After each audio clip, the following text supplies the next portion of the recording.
आप सभी लोगों का एक बार फिर ऑनलाइन क्लासेस में हम स्वागत करते हैं। चलिए आज हम यहाँ पे डिस्कस करने वाले हैं चैप्टर 5 मानव अधिकार संरक्षण अधिनियम इनकी protection of human rights act 1993। Last class में आपने पढ़ा हुआ था यहाँ पर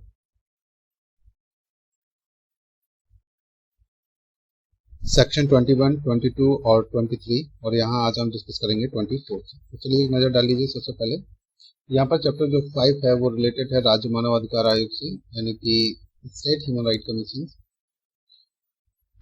सेक्शन 21 में आपने पढ़ा था constitution of the human rights commission, यानी कि राज्य मानव अधिकार आयोगों का गठन कैसे होगा। सेक्शन 22 में आपने पढ़ा यहाँ appointment of chairperson and members of state commission, यानी कि राज्य आयोग के अध्यक्ष और सदस्यों की नियुक्ति। सेक्शन 23 में आपने पढ़ा resignation and removal of chairperson और a member of the state commission, राज्य आयोग के अध्यक्ष या किसी सदस्य का त्याग पत्र और हटाया जाना। आज हम आपसे डिस्कस करेंगे सेक्शन 24 से लेकर के 29 तक। और जैसा कि आप यहाँ पर देख पा रहे हैं जो चैप्टर 5 है वो यहाँ पर सेक्शन 21 से लेकर के 29 तक डिफाइन किया गया। तो 24 से हम सीधे चलते हैं डायरेक्ट। आप चाहें तो एक शॉर्ट व्यू और देख लीजिए इस सेक्शन में क्या क्या दिया हुआ। सेक्शन 24 की तरफ अगर हम बात करते हैं तो यहाँ बात की गई term of office of chairperson and members of the state commission, यानी कि राज्य आयोग के अध्यक्ष और सदस्यों की पदावधि। सेक्शन 25 में पढ़ेंगे members to act as chairperson और to discharge his function in certain circumstances, यानी कि कतिपय परिस्थितियों में सदस्य का अध्यक्ष के रूप में कार्य करने या उसके कृत्यों का निर्वहन। सेक्शन 26 में एक बार नजर डालिए, यहाँ बात की गई है terms and condition of service of chairperson and members of state commission, यानी कि राज्य आयोगों के अध्यक्ष और सदस्यों की सेवा के निबंधन और शर्तें।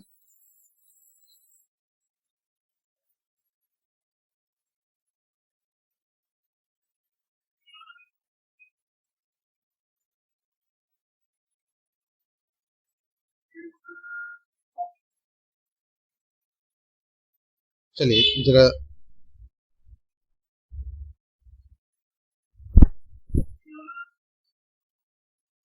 ध्यान दीजिएगा सेक्शन 27 पर officers and other staff of the state commission और राज्य आयोग के अधिकारी और अन्य कर्मचारी वर्ग के बारे में बात की गई। सेक्शन 28 में बात की गई annual and special reports of state commission, यानी कि राज्य आयोग की वार्षिक और विशेष रिपोर्ट। सेक्शन 29 में हम यहाँ पर बात करेंगे application of certain provisions relating to national human right commission to the state commission, राष्ट्रीय मानव अधिकार आयोग से संबंधित कतिपय उपबंधों का राज्य आयोग को लागू होना। चलिए सीधे हम यहाँ पर डिटेल पे चलते हैं। सेक्शन 24 पर एक नजर डालिए। सेक्शन 24 में यहाँ पर बात की गई है राज्य आयोग के अध्यक्ष और सदस्यों की पदावधि कितनी होगी। तो देखिए जरा यहाँ पे सब क्लोज नंबर फर्स्ट पर यहाँ नजर डालते हैं। आप पढ़ रहे हैं सेक्शन 24 सब क्लोज नंबर फर्स्ट पर। तो यहाँ बात की गई अध्यक्ष के रूप में नियुक्त किया गया कोई भी व्यक्ति जिसे अध्यक्ष के रूप में नियुक्त किया गया है,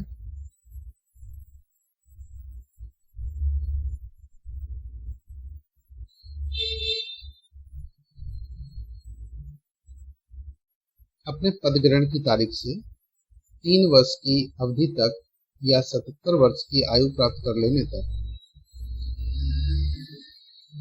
इसमें से जो भी पहले हो अपना पद धारण करेगा और वह पुनः नियुक्ति के लिए पात्र होगा। तो देखिए सीधी सी यह जो बात की गई है आप पढ़ रहे हैं जो सेक्शन 24 और सब क्लोज फर्स्ट में यहाँ देखिए 24 में बात की गई राज्य आयोग के अध्यक्ष और सदस्यों की पदावधि। इसमें बात की गई अध्यक्ष के रूप में नियुक्त किया गया कोई व्यक्ति अपने पद ग्रहण की तारीख से 3 वर्ष की अवधि तक या 77 वर्ष की आयु प्राप्त कर लेने तक। देखिए सबसे पहले क्या कहा गया, जिस डेट को ज्वाइन किया है उस डेट से 3 इयर्स की बात की गई, या फिर एज जो है वो 77 इयर्स, सॉरी यहाँ पर 70 वर्ष की आयु तक, 70 जो आप 77 पढ़ रहे थे ये इसकी जगह आप 70 कर लीजिए, यानी कि 70 इयर्स की बात करेंगे 70 वर्ष की आयु प्राप्त कर लेने तक या इनमें से जो भी पहले हो, या तो 70 वर्ष की आयु कंप्लीट कर ली हो या 3 वर्ष अपना पद धारण करेगा और वह पुनः नियुक्ति के लिए पात्र होगा। तो इसका मतलब समझ जिस डेट से ज्वाइन किया है उससे वैसे 3 इयर्स के लिए रहेंगे। और अगर मान लीजिए किसी व्यक्ति की एज 68 इयर्स है और वो व्यक्ति यहाँ ह्यूमन राइट कमीशन में एज ए अध्यक्ष और सदस्य के रूप में अगर पद ग्रहण करता है तो फिर यहाँ पर तो केवल 2 इयर्स के लिए ही ज्वाइन कर पाएगा, क्योंकि यहाँ मैक्सिमम जो एज लिमिट है वो केवल 70 वर्ष तक के लिए किया गया। तो जिसकी एज 70 इयर्स हो या फिर वो टोटल 3 इयर्स तक के लिए रह सकते हैं। चलिए ध्यान दीजिए, सब क्लॉज नंबर 2 पर एक नजर डालते हैं। 2 में देखिए क्या बात की गई है। सदस्य के रूप में नियुक्त किया गया कोई भी व्यक्ति जो सदस्य के रूप में नियुक्त किया गया है अपने पद ग्रहण की तारीख से 3 वर्ष की अवधि तक अपना पद धारण करेगा और पुनः नियुक्ति का पात्र होगा। तो यहाँ पर जो सदस्य के लिए बात की गई उसके लिए भी जो क्राइटेरिया रखा गया है 3 इयर्स का। चाहे अब हम बोल सकते हैं यहाँ पर चाहे वो अध्यक्ष के रूप में अगर कोई व्यक्ति नियुक्त किया गया था सेक्शन 24 सब क्लॉज नंबर 1 में स्टेट के लिए, उसके भी लिए कहा गया 3 इयर्स के लिए। और यहाँ पर एक और पॉइंट है जो 70 इयर्स वाला, जिनमें से जो भी पहले हो। आप सदस्य के लिए यहाँ बात की गई 3 इयर्स तक के लिए कि इसमें भी पद ग्रहण की तारीख से 3 वर्ष की अवधि तक अपना पद धारण करेगा और पुनः नियुक्ति के लिए पात्र होगा और अध्यक्ष भी पुनः नियुक्ति के लिए पात्र होगा। सेक्शन 24 सब क्लॉज 3 पर नजर डालिए। यहाँ कहा गया अध्यक्ष या कोई सदस्य अपने पद पर न रह जाने पर, जब वह अपने पद पर नहीं रह गया है, किसी राज्य सरकार के अधीन या भारत सरकार के अधीन किसी भी नियोजन का पात्र नहीं होगा। ना तो वो भारत सरकार के अधीन और ना ही किसी राज्य सरकार के अधीन किसी भी सेवा में कार्य नहीं करेगा, यानी कि नियोजन में नहीं होगा। जो इंग्लिश मीडियम के वो थोड़ा सा ज्यादा ध्यान दीजिएगा। यहाँ बात की गई है term of office of chairperson and members of the state commission. Sub clause first आप यहाँ पर स्टडी कर रहे हैं, सेक्शन 24 और सब क्लॉज फर्स्ट। देखिए यहाँ कहा गया a person appointed as a chairperson shall hold office for a term of 3 years for the date on which he enter upon his office और until he attains the age of 70 years। या तो 3 years के लिए या फिर उसकी as 70 years complete होती है। तो इस सिचुएशन में यहाँ पर दोनों में से कोई भी पहले हो जाए, which ever is earlier and shall be eligible for reappoint, और वो रीअपॉइंट के लिए भी एलिजिबल होगा। पर एज क्राइटेरिया कंपल्सरी 70 इयर्स के एक्सटेंड नहीं होनी चाहिए। सब क्लॉज 2 पर एक बार नजर डालिए, सेक्शन 24 सब क्लॉज 2 आप स्टडी कर रहे हैं, यहाँ पर ध्यान दीजिएगा। A person appointed as a member shall hold office for a term of 3 years। कितने साल के लिए? 3 years के लिए।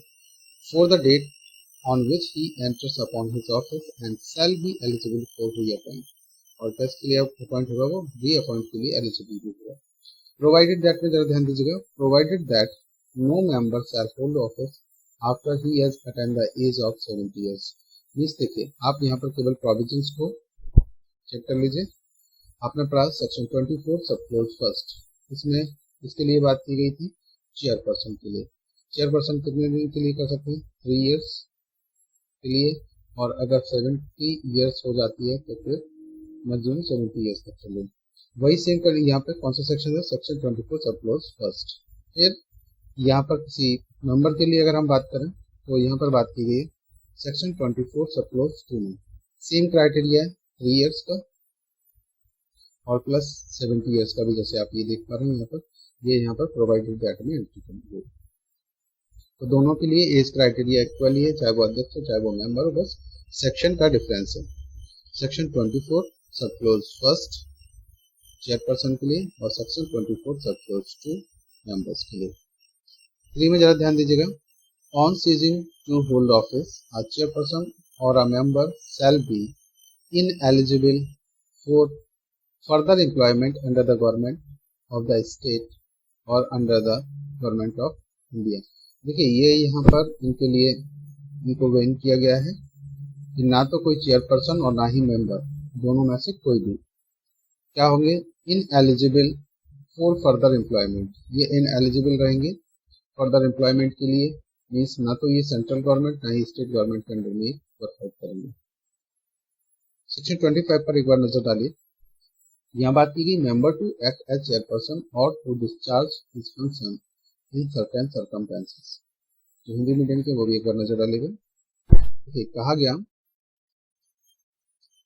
कतिपय परिस्थितियों में सदस्य का अध्यक्ष के रूप में कार्य करने या उसके कृत्यों का निर्वहन करना। आप पढ़ रहे हैं सेक्शन 25 और सब क्लोज फर्स्ट पर एक बार नजर डालिए। यहाँ कहा गया कि अध्यक्ष की मृत्यु, त्याग, पदत्याग या फिर अन्य कारण से उसके पद में हुई रिक्ति की दशा में राज्यपाल अधिसूचना द्वारा सदस्यों में से किसी एक सदस्य को अध्यक्ष के रूप में तब तक के लिए कार्य करने के लिए प्राधिकृत कर सकेगा जब तक ऐसी रिक्ति को भरने के लिए नए अध्यक्ष की नियुक्ति नहीं हो जाती। तो सेक्शन 25 में आप पढ़ रहे हैं यहाँ पर कतिपय परिस्थितियों में कुछ परिस्थितियां ऐसी हुई जिसमें सदस्य का अध्यक्ष के रूप में कार्य करने या उसके कृत्यों का निर्वहन करना।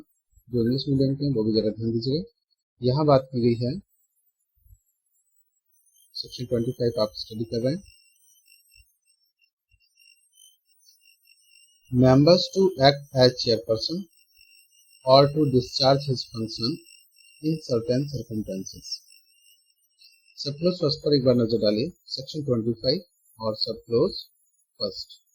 यहाँ कहा गया in the event of the occurrence of any vacancy in the office of the chairperson by reason of his death, resignation or otherwise, the governor may by notification authorize one of the member to act as the chairperson। कौन authorise करेगा? Governor. कैसे? By notification. फिर until the appointment of a new chairperson to fill such vacancy, जब तक कि new vacancy से जो vacancy है वो न्यू चेयरपर्सन से फिल ना हो जाए तब तक के लिए हमें नोटिफिकेशन के द्वारा ऑथोराइज किया जा सकता है। किसके द्वारा? गवर्नर के द्वारा। सब क्लोज 2 पर एक बार नजर डालिए। देखिए यहाँ पर कहा गया, आप पढ़ रहे हैं सेक्शन 25 सब क्लोज 2। जब अध्यक्ष छुट्टी पर अनुपस्थिति के कारण या अन्य कारण से अपने कृत्यों का निर्वहन करने में असमर्थ है। जब अध्यक्ष छुट्टी पर अनुपस्थिति के कारण या अन्य कारण से अपने कृत्यों का निर्वहन करने में असमर्थ है, तब सदस्यों में से एक ऐसा सदस्य जिसे राज्यपाल अधिसूचना द्वारा इस निमित्त प्राधिकृत करे, उस तारीख तक अध्यक्ष के कृत्यों का निर्वहन करेगा जिस तारीख को अध्यक्ष अपने कर्तव्यों को फिर से संभालता है।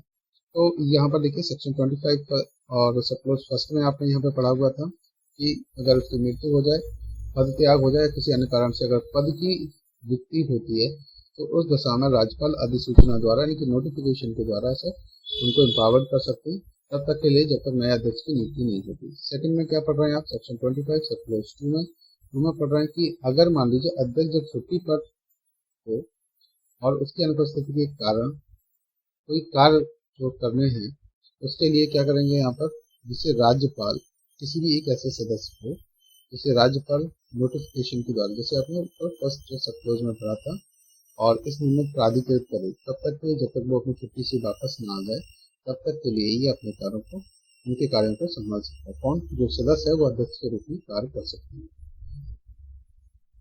जो इंग्लिश मीडियम के वो भी जरा ध्यान दीजिएगा। यहाँ पर सेक्शन 25 सब क्लोज 2 में आप यहाँ पे स्टडी करें तो देखिए जरा ध्यान दीजिए। कहा गया when the chairperson is unable to discharge his function owing to absence on leave की वजह से अगर वो एब्सेंस हो और otherwise such one of the member, इसको एक जो मेंबर है उनको as the governor may by notification authorise in this behalf shall discharge the function of the chairperson until the date on which the chairperson resumes his duty। तो यहाँ पर देखिए कहा गया कि governor may by notification authorise in this behalf, notification के द्वारा क्या कर सकते हैं, यहाँ पर उनको ऑथोराइज कर सकते हैं। Shall discharge the function of the chairperson, और कब तक कर सकते हैं? until the date on which chairperson resume his duty, जब तक वो अपनी ड्यूटी फिर से कंटिन्यू ना कर ले। यहाँ जरा ध्यान दीजिए सेक्शन 26 पर एक नजर डालते हैं। सेक्शन 26 में बात की गई term and condition of service of chairperson and member of state commission. तो टर्म कंडीशन क्या क्या है इसकी? सर्विस ऑफ चेयरपर्सन और member of the state commission. जो लोग हिंदी मीडियम के वो भी एक बार नजर डालिएगा। आप पढ़ रहे हैं सेक्शन 26। हाँ जी, किसी को कोई प्रॉब्लम है क्या? नहीं, चलिए।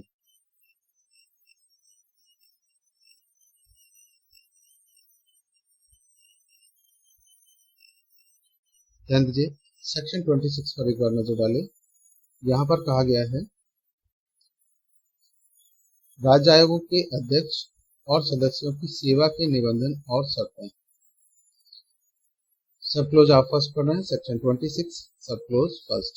यहाँ पे देखिए, अध्यक्ष और सदस्य को संदेह वेतन और भत्ते तथा उनकी सेवा के अन्य निबंधन और ऐसी शर्तें होंगी जो राज्य सरकार द्वारा विहित की जाए। कैसी शर्तें होंगी? जो भी राज्य सरकार यहाँ पर डिसाइड करे या प्रेस्क्राइब करे वो शर्तों को इन लोगों को पालन करना होगा। परंतु यहाँ पे ध्यान दीजिएगा, परंतु कहा गया अध्यक्ष या किसी सदस्य के वेतन और भत्तों में, परंतु अध्यक्ष या किसी सदस्य के वेतन और भत्तों में तथा सेवा के अन्य निबंधनों और शर्तों में उसकी नियुक्ति के पश्चात उसके लिए अलाभकारी परिवर्तन नहीं किया जाएगा। कैसे परिवर्तन नहीं किए जाएंगे? जहां पर वेतन और भत्तों के संबंधित है तो यहाँ पर कोई भी ऐसा शर्त या फिर नियुक्ति के पश्चात उसके कोई भी अलाभकारी ऐसे परिवर्तन नहीं किए जाएंगे जो अलाभकारी हो, मतलब उसके फाइनेंशियल को सपोर्ट ना करते हो, ऐसे कोई भी चेंजेस नहीं किए जाएंगे। जो इंग्लिश मीडियम के वो भी जरा ध्यान दीजिएगा। आ गया सेक्शन 26 में terms and condition of service. जो सर्विस है उसके लिए टर्म्स कंडीशन किसके लिए? Chairperson and members of the state commission. जो स्टेट कमीशन के चेयरपर्सन है, मेंबर्स हैं, उनके लिए। तो यहाँ कहा गया the salaries and allowances payable to and other terms and conditions of service of the chairperson and members shall be such as may be prescribed by the state government। कैसे होंगी? जैसे कि स्टेट गवर्नमेंट प्रेस्क्राइब करे। फिर कहा गया provided that में जरा ध्यान दीजिएगा, neither the salary and allowances nor the other term and conditions of the service of the chairperson और a member shall be varied to his disadvantage after his appointment. After his appointment कोई भी ऐसा disadvantage नहीं किया जाएगा जो क्या करता हो? सैलरी को वैरिड करता हो।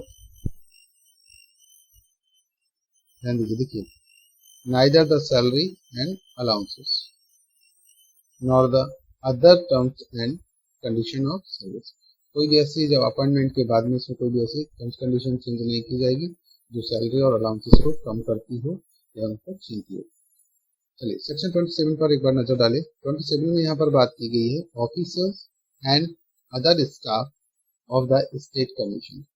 यहाँ ऑफिसर्स की और अदर स्टाफ जो कमीशन के हैं उनके बारे में यहाँ पर प्रोविजंस किए गए। जो हिंदी मीडियम के वो भी नजर डालेगा एक बार। देखिए, कहा गया राज्य आयोग के अधिकारी और अन्य कर्मचारी भी, राज्य आयोग के जो अधिकारी होंगे, अन्य कर्मचारी होंगे, उनके संबंध में। तो देखिए सब क्लोज फर्स्ट पर एक बार नजर डालिए। कहा गया राज्य सरकार आयोग को राज्य सरकार के सचिव की पंक्ति से अन्य पंक्ति का एक अधिकारी जो राज्य आयोग का सचिव होगा। कौन सचिव होगा? कहा गया देखिए राज्य सरकार के सचिव की पंक्ति से आने, यानी कि वो इस लेवल का होना चाहिए कि राज्य सरकार में कहीं सचिव की पंक्ति के लिए क्वालिफिकेशन कंप्लीट करता हो और का एक अधिकारी होगा जो राज्य आयोग का सचिव होगा। कहा में जरा ध्यान दीजिए, ऐसे अधिकारी के अधीन जो पुलिस महानिरीक्षक की पंक्ति से नीचे का ना हो। कोई ऐसा अधिकारी जो पुलिस महानिरीक्षक की पंक्ति से नीचे का ना हो, ऐसे पुलिस और अन्वेषण कर्मचारी विरुद्ध तथा ऐसे अन्य अधिकारी और कर्मचारी विरुद्ध जो राज्य आयोग के कृत्यों का दक्षतापूर्ण पालन करने के लिए आवश्यक है।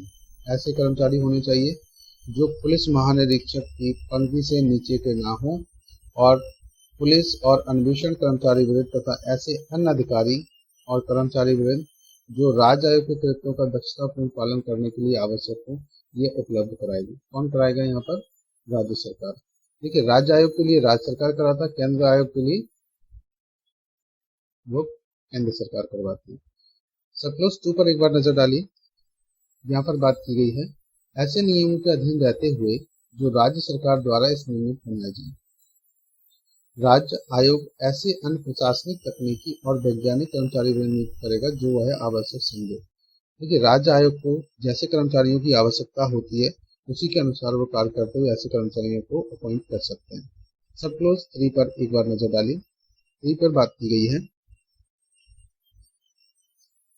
सब क्लोज 2 के अधीन नियुक्त अधिकारियों और अन्य कर्मचारी वृंद के जो वेतन, भत्ते और सेवा की शर्तें ऐसी होंगी जो राज्य सरकार द्वारा विहित किया जाए। तो देखिए, जितने भी कर्मचारी और अधिकारी नियुक्त किए जाएंगे तो वेतन और भत्ते कैसे होंगे, जैसे कि राज्य सरकार द्वारा प्रिस्क्राइब किए गए हैं, किसको क्या ग्रेड पे मिलेगा उसके अनुसार रहेगा। आप पढ़ रहे हैं सेक्शन 27 सब क्लोज 3। जो इंग्लिश मीडियम के वो भी जरा ध्यान दीजिएगा एक बार। वॉइस क्लियर है गाइस? थोड़ा सा कंफर्म कर दीजिए प्लीज। आवाज क्लियर है? चलिए जरा ध्यान दीजिएगा। सेक्शन 27 पर नजर डालिए। Officers and other staff of the state commission. Sub clause number first पर एक नजर डालते हैं। The state government shall make available to the commission. Section 27 sub close first का ए आप यहाँ पे स्टडी कर रहे हैं। An officer not below the rank of a secretary to the state government who shall be secretary of the state commission.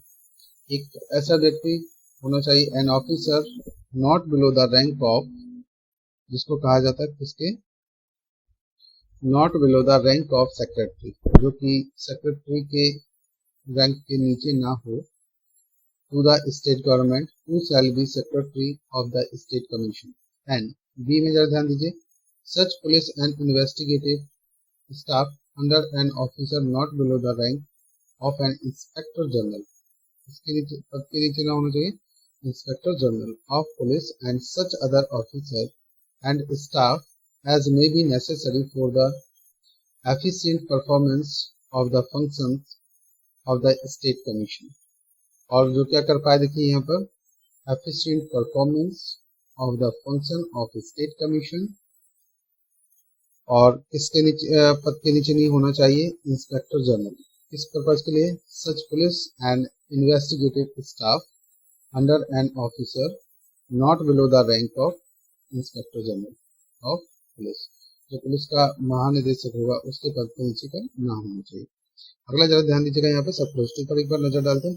कहा गया subject to such rules as may be made by the state government in this behalf, the state commission में appoint such other administrative, technical and scientific staff as it may consider necessary. देखिए, कहा गया देखिए subject to such rules as may be made by the state government in this behalf, इस purpose के लिए state government के द्वारा जैसे रूल्स बनाए जाए, द स्टेट कमीशन में appoint such other administrative, technical and scientific staff. कैसे कैसे ये भर्ती कर सकते हैं, administrative officers and technical and scientific staff, as it may consider necessary, जैसा आवश्यक हो। सब क्लोज 3 पर एक बार नजर डालिए। सेक्शन आप 27 पढ़ रहे हैं, सब क्लोज 3 पर एक बार नजर डालिए। यहाँ पर देखिए कहा गया the salaries, allowances and conditions of the service of the officers and other staff appointed under subsection 2 shall be such as may be prescribed by the state government।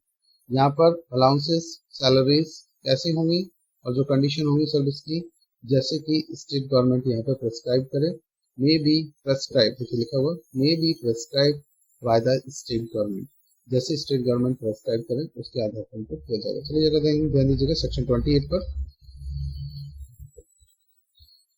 Annual and special reports of state commission। Annual and special report of state commission, क्या annual report या फिर special report submit कर सकते हैं? तो देखिए जरा ध्यान दीजिए, यहाँ पर जो हिंदी मीडियम के वो भी नजर डालिए एक बार। सेक्शन 28 में बात की गई राज्य आयोग की वार्षिक और विशेष रिपोर्टिंग। सब लोग फर्स्ट में नजर डालिए। राज्य आयोग राज्य सरकार को वार्षिक रिपोर्ट प्रस्तुत करेगा, एनुअल जो रिपोर्ट सबमिट करते हैं वो, और किसी भी समय ऐसे विषय पर जो उसकी राय में इतना आवश्यक या महत्वपूर्ण है कि उसको वार्षिक रिपोर्ट को प्रस्तुत किए जाने तक आज स्थगित नहीं किया जाना चाहिए। अगर ऐसा कोई विशेष मैटर है तो वहाँ पर विशेष रिपोर्ट भी सबमिट कर सकते हैं। आप कौन सा सेक्शन पढ़ रहे हैं? सेक्शन 28 सब क्लोज फर्स्ट। यहाँ पर प्रोविजन किया गया कि राज्य आयोग राज्य सरकार को वार्षिक रिपोर्ट प्रस्तुत करेगा और अगर आवश्यक हो तो विशेष रिपोर्ट भी यहाँ पे सबमिट कर सकते हैं। जो इंग्लिश मीडियम के वो भी जरा ध्यान दीजिएगा। सेक्शन 28 सब क्लोज आप फर्स्ट पढ़ रहे हैं, इसमें एक बार नजर डालिए। यहाँ कहा गया annual and special reports of state commission. Sub close first में the state commission shall submit an annual report to the state government, इसको स्टेट गवर्नमेंट को, and may at any time submit special reports on any matter which in its opinion is of such urgency of importance that it should not be deferred till submission of the annual reports। अगर ऐसा कहा जाता है कि annual report तक उसको delay नहीं किया जा सकता, डिफर नहीं किया जा सकता है, तो यहाँ पर क्या कर सकते हैं, ये स्पेशल रिपोर्ट भी सबमिट कर सकते हैं, इसको स्टेट गवर्नमेंट। कौन सा सेक्शन पढ़ रहे हैं, सेक्शन 28 सब क्लोज फर्स्ट।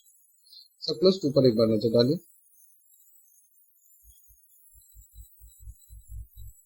देखिए यहाँ पर कहा गया है कि राज्य सरकार राज्य आयोग की वार्षिक और विशेष रिपोर्टों को राज्य आयोग की सिफारिशों पर की गई या की जाने के लिए प्रस्तावित जो कार्रवाई के ज्ञापन सहित और सिफारिशों की अस्वीकृति के कारणों सहित, ध्यान दीजिएगा यहाँ पर पॉइंट्स पर, राज्य सरकार राज्य आयोग या विशेष रिपोर्ट के द्वारा, राज्य सरकार के द्वारा, अब यहाँ पे ध्यान दीजिएगा, और राज्य आयोग की सिफारिश पर की गई या की जाने के लिए कोई भी प्रस्तावित कोई भी ज्ञापन सहित सिफारिशों की अस्वीकृति के कारणों सहित। तो देखिए जितने भी राज्य आयोग ने कोई सिफारिशें की फर्स्ट वो, और जो उस पर जो कार्रवाई की गई है या जो कार्रवाई प्रस्तावित है उसके बारे में, और जो रिकमेंडेशन अस्वीकृत की गई हैं उनके बारे में, यदि कोई हो तो उनको क्या करेंगे, जहां राज्य विधानमंडल 2 सदन से मिलकर बनता है जिन स्टेट में, वहां प्रत्येक सदन के समक्ष, और जहां ऐसा विधानमंडल 1 सदन से मिलकर बनता है वहां उस सदन के समक्ष रख पाएगी। तो जो भी ईयरली में या फिर स्पेशल रिपोर्ट में जो भी recommendation state human right commission की है, तो वो स्टेट में राज्य के विधानमंडल जो है उनके पास रखी जाएगी। अगर वो 2 सदन है तो दोनों सदन में, 1 सदन है तो 1 सदन में रखी जाएगी। सपोज चुनिए, जैसे आपने नेशनल ह्यूमन राइट कमीशन में पढ़ा था। चलिए जरा ध्यान दीजिएगा, सब क्लोज 2 पर एक बार नजर डालते हैं। सेक्शन 28 सब क्लोज 2 जो इंग्लिश मीडियम के वो दिखेगा, the state government shall cause the annual and special reports of the state commission to be laid before each houses of the state legislature where it consist of 2 houses. जहां पर देखिए 2 houses हैं वहां पर क्या किया गया, the state government shall cause the annual and special report, कौन सी, या तो एनुअल हो या फिर स्पेशल रिपोर्ट हो, of the state commission to be laid before each house of the state legislature where consist of 2 houses, जहां पर 2 हाउसेस हैं वहां पर दोनों में, और वर सच लेजिस्लेचर कंसिस्ट ऑफ 1 हाउस, जहां पर 1 हाउस है, before that house along with the memorandum of action, memorandum of action होना चाहिए, टेकन एक्शन टेकन और प्रपोज टू बी टेकन, या जो प्रस्तावित हो कार्रवाइयां वो, the recommendations of the state commission and the reasons for non acceptance of the recommendation if any, और जहां पर कोई ऐसे रीजंस हो जो नॉन एक्सेप्टेंस हो रिकमेंडेशन के, वो सभी यहाँ पे सबमिट करेंगे। नेक्स्ट ध्यान दीजिएगा, सेक्शन 29 पर एक नजर डालिए। सेक्शन 29 में कहा गया application of certain provisions relating to national human rights commission to the state commission. जो हिंदी मीडियम के वो भी एक बार नजर डालिए। यहाँ कहा गया कि राष्ट्रीय मानव अधिकार आयोग से संबंधित कतिपय उपबंधों का राज्य आयोग को लागू होना। फिर रिपीट कर रहा हूँ, राष्ट्रीय मानवाधिकार आयोग से संबंधित कतिपय उपबंधों का राज्य आयोगों को लागू होना। देखिए जरा ध्यान दीजिए, धारा 9, धारा 10, धारा 12, धारा 13, धारा 14, 15, 16, 17 और धारा 18 की उपबंध राज्य आयोग को लागू होंगे। जो ये राष्ट्रीय मानवाधिकार आयोग से जो रिलेटेड उपबंध थे, जैसे धारा 9 में आपने यहाँ पर पढ़ा था, विधियों आदि से आयोग की कार्रवाई का अविधिमान्य ना होना, ये भी राज्य आयोग को लागू होंगे। 10 में आपने पढ़ा था प्रक्रिया का आयोग द्वारा विनियमित किया जाना, procedure to be regulated by the commission, ये भी लागू होंगे। और सेक्शन 12 में अगर हम बात करते हैं कि function of the commission, commission के फंक्शन क्या होंगे उससे रिलेटेड। नेक्स्ट यहाँ पर सेक्शन 13 की अगर हम बात करें तो यहाँ पर बात की गई powers relating to inquiry, inquiry करने की जो पावर्स है वो ये जैसे कि राष्ट्रीय मानवाधिकार आयोग पर लागू होते थे वैसे ये राज्य आयोग पर भी लागू हुए। सेक्शन 14 की अगर हम यहाँ पे बात करते हैं तो सेक्शन 14 में यहाँ पर बात की गई इन्वेस्टिगेशन यानी कि अन्वेषण की, तो इनको अन्वेषण करने की पावर्स होगी। नेक्स्ट यहाँ पर बात करेंगे सेक्शन 15 की। 15 में बात की गई statement made by person to the commission, जो आयोग के समक्ष व्यक्तियों द्वारा किए गए जो कथन है उनके बारे में बात की गई। सेक्शन 15। सेक्शन 16 में यहाँ पर बात की गई है persons likely to be prejudicially affected to be heard, उन व्यक्तियों की सुनवाई जिन पर प्रतिकूल प्रभाव पड़ना संभव है, उनकी सुने जाने का अधिकार जो होता है दोनों पक्षों को सुने जाना चाहिए, इससे संबंधित है ये सेक्शन 16। सेक्शन 17 पर हम यहाँ पर एक बार बात करते हैं, ये बात की गई शिकायतों की जांच से संबंधित इंक्वायरी इनटू कंप्लायंस। सेक्शन 8 में यहाँ पर बात की गई है, सेक्शन 18 में बात की गई है steps during and after inquiry, जांच के दौरान और जांच के पश्चात क्या कार्रवाई होगी। तो ये जो इनके जो नियम है, ये जो सेक्शन है, ये स्टेट कमीशन पर भी एप्लीकेबल होंगे, राष्ट्रीय मानवाधिकार आयोग के अलावा भी। चलिए जरा ध्यान दीजिए, यहाँ पर कहा गया और वे निम्नलिखित उपांतों के अधीन प्रभावी होंगे, कौन कौन से हैं वो यहाँ पे का खा गा घा, ये 4 पॉइंट्स दिए गए। पहले कहा गया आयोग के प्रति निर्देशों का यह अर्थ लगाया जाएगा कि वे राज्य आयोग के प्रति निर्देश है। तो वहाँ पर जो डेफिनेशन में बात की गई थी, अगर सेक्शन 2 में हम चले तो 2 में अगर हम यहाँ पर आयोग को देखें सेक्शन 2C 21C, जो सेक्शन 2 सब क्लोज फर्स्ट और सी था, यहाँ आयोग की जो डेफिनेशन दी गई थी, ये आयोग क्या है। तो आयोग के बारे में कहा गया कि धारा 3 के अधीन गठित राष्ट्रीय मानव अधिकार आयोग है, यानी कि the central human right commission जो है, नेशनल ह्यूमन राइट कमीशन है, उसके बारे में प्रोविजंस किए गए। लेकिन यहाँ पर ये आयोग का मतलब है राज्य आयोग से भी लगा रहे हैं। तो नेक्स्ट ध्यान दीजिए खा पर धारा 10 की धारा 3 में महासचिव शब्द के स्थान पर सचिव शब्द रखा जाएगा, तो जहाँ पर महासचिव है वहाँ पर सचिव माना जाएगा। सेक्शन 10 सब क्लोज 3 के अकॉर्डिंग ये कैसे लागू होंगे, जहाँ पर आयोग लिखा जाएगा वहाँ पर राज्य आयोग हो जाएगा, और जहाँ पर सेक्शन 10 की जो धारा 3 में महासचिव लिखा हुआ है उसकी जगह ऐसा समझा जाएगा सचिव। सचिव कौन होगा, जो राज्य आयोग का सचिव है। नेक्स्ट जरा ग्राम में जरा ध्यान दीजिए, ग्राम में यहाँ पर बात की गई है धारा 12 के खंड 4 का लोप किया जाएगा, जो सेक्शन 12 है उसमें जो 4 दिया गया है उसको यहाँ ऐसे किया जाएगा कि रिपील है वो यहाँ पर स्टेट ह्यूमन राइट्स कमीशन पर लागू नहीं होगा। तो सेक्शन जो 12 है 12 के 4 पर एक नजर डालना चाहे तो आप देख सकते हैं यहाँ पर कौन सा है, मैं आपको सुनाता हूँ एक बार जरा ध्यान दीजिए। मानव अधिकारों से संबंधित संधियों और अन्य अंतर्राष्ट्रीय लिखतों का अध्ययन करना और उनके प्रभावपूर्ण कार्यान्वयन के लिए सिफारिशें करना, ये है नेशनल ह्यूमन राइट कमीशन का कार्य है, न कि स्टेट ह्यूमन राइट कमीशन का। चलिए नेक्स्ट ध्यान दीजिए, घ में यहाँ पर बात की गई है धारा 17 के खंड 1 में से केंद्रीय सरकार या फिर किसी शब्दों का लोप किया जाएगा। धारा 17 के खंड 1 में जो केंद्रीय सरकार है इनमें से या किसी शब्दों का यहाँ पर लोप किया जाएगा, इस आधार पर ये लागू होगा। जो ये सेक्शन थे 9, 10, 12, 13, 14, 15, 16, 17 और 18 ये लागू होंगे, लेकिन पर इन अर्थों को इंक्लूड करते हैं।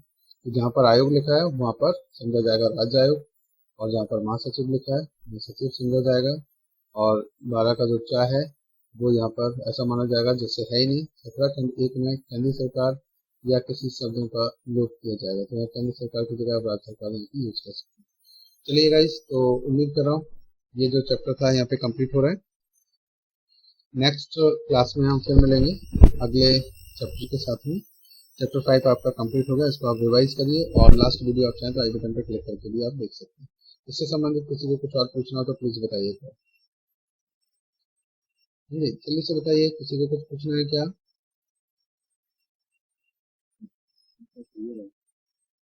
ओके गाइस, चलिए तो हम मिलते हैं नेक्स्ट क्लास में, तब तक के लिए बाय बाय।